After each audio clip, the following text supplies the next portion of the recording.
দেখুন আমি যখন নতুন ছিলাম তখন আমাকে এত কোম্পানিরা ড্রেসের স্পন্সরও করতো না, আমাকে কেউ মেকআপও স্পন্সর করতো না, আমার সাথে এত অ্যাসিস্ট্যান্টও থাকতো না, এত বাউন্সাররাও থাকতো না, এবং আপনারাও আমার ইন্টারভিউ নিতেন না, যেটা সত্যি। তো যখন একটা মানুষ হাইলাইট হয়, যখন একটা মানুষ হচ্ছে একটা কর্মজীবনের পিক আপ সময়ে থাকে, তখন সে নানান ধরনের পোশাক নানান ধরনের রূপেই নিজেকে প্রেজেন্ট করবে, এটাই খুবই স্বাভাবিক। এবং এখন আমি যে পোশাকগুলো পরি এগুলো প্রমোশনের জন্য বিভিন্ন ব্র্যান্ড আমাকে স্পন্সর করে, আমার মেকআপও আজকে স্পন্সর, ড্রেসও আজকে স্পন্সর করেছে, এই জুয়েলারিটাও আজকে একটা কোম্পানি স্পন্সর করেছে তাদের প্রমোশনের জন্য।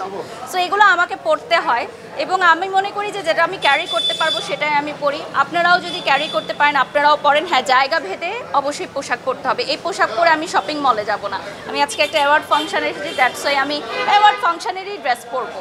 যেমন জিম নিয়ে অনেকে কথা বলে আমার পোশাক নিয়ে, জিমে তো আমি শাড়ি পরে জিম করতে যাব না, বা আমি গাউন পরে জিম করতে যাব না, জিমের জন্য একটা নির্দিষ্ট পোশাক আছে, সেটা পরেই যেতে হয় আমাকে।